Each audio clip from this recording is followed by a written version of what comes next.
Կարող եք այդքան չջանալ, ես հավատում եմ, որ դուք կապ չունեք իշխանության հետ։ Կառավարության հետ հարցուպատասխանի ժամանակ Նիկոլ Փաշինյանին ասաց կառավարության աշխատակազմի ղեկավար նախարար Դավիթ Հարությունյանը։ Վերջինիս հավաստումը պատասխանն էր ընդդիմադիր падգամավոր Նիկոլ Փաշինյանի այն հայտարարությանը, թե օդում կախված ինֆորմացիա կա, որ ազգային ժողովի падգամավոր Սամվել Ալեքսանյանին պատկանող շաքարի գործարանը զբաղվում է ոչ թե շաքարավազի արտադրմամբ, այլ բազմամիլիարդանոց մաքսանենգություն քողարկելու գործով։ Օդում կախված լուրերի համաձայն այս հանցավոր մեխանիզմը տարիներ ի վեր գործում է Սերժ Սարգսյանի իմացությամբ եւ թույլտվությամբ։ Ըստ օդում կախված լուրերի, Սերժ Սարգսյանը շաքարավազի այս կոնտրաբանդայից եւ Ալեքսանյանին պատկանող մյուս մենաշնորհային ոլորտներից ունի անձնական փայաբաժին եւ հենց այսպես գոյացած միջոցների հաշվին են լուծվում ընտրությունների արդյունքները կեղծելու եւ իշխանությունը պահելուն ուղղված ապօրինի գործողությունների եւ հանցավոր մեխանիզմների ֆինանսավորման հարցերը։ Տիկնակ եւ պարոնայք կառավարության անդամներ եւս մեկ տեխնիկական ճշտում։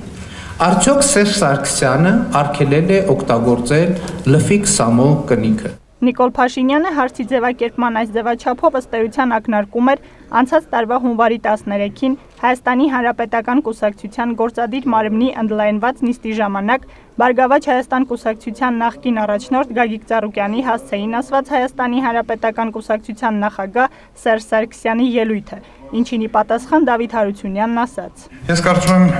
իրական նպատակը այն է, որ դուք ուզում եք այդ ձևով հերքել այն տարածված լուրերը, որ դուք իշխանության հետ ինչ-որ ձևով շահկապված եք, արհեստականորեն ստեղծված ընդդիմություն եք եւ այլն։ Ես կարծում եմ, որ եթե դա է նպատակը, դրա կարիքը չկա անելու։ Ինձ գոնե համոզել եք, որ իշխանության հետ շահկապված չեք։ Ես կարող եմ դրա մասին ասել այսօր այս ամբիոնից, այնպես որ ավելորդ ճիքեր գործադրելու այդ առումով կարիք չկա։ Դավիթ Հարությունյանի արձագանքն այս անգամ զայրացրեց падգամավոր Նիկոլ Փաշինյանին։ Ուրեմն, պարոն Հարությունյան, նախ լավ կլիներ, որ դուք այս ֆորմատով բարձրացված հարցերի կապակցությամբ մեկնաբանեիք, օրինակ, թե Սերժ Սարգսյանը այս ֆորմատով եւ այս բառերով որոշ բառեր փոխած, ինչ նպատակով էր բարձրացնում այդ հարցերը։ Արդյոք ապացուցելու համար, որ ինքը Հայաստանի Հանրապետությունում կոռուպցիայի կաշառակերության հետ կապ չունի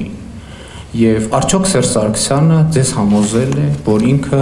կոռուպցիայի եւ կաշառակերության հետ կապ չունի։ Իսկ ընդհանրապես ես կարծում եմ, որ ես ապացուցելու բան չունեմ եւ ապացուցելու բան ունեք դուք անձամբ եւ ձեր իշխանության ներկայացուցիչները։ Ընդդիմադիր մեկ այլ падգամավոր Լևոն Զուրաբյանն էլ կառավարությունից հետաքրքրվեց, թե ինչպես է պատահել, որ ամբողջ աշխարհում վառելիքի, մասնավորապես գազի եւ բենզինի գները նվազել են, իսկ Հայաստանում վառելիքի գնի էական փոփոխություն չի նկատվում։ Հայաստանում օրինակի համար բենզինի գինը այս վերջին տարվա մեջ ընկել է ընդամենը 11%-ով, մինչդեռ Ռուսաստանում 33%-ով, Չեխիայում 20%, ես Վրաստանի տվյալները մեկ տարվա կտրվածքով չունեմ, դրա համար կհամատեմ 3 ամսվա կտրվածքով,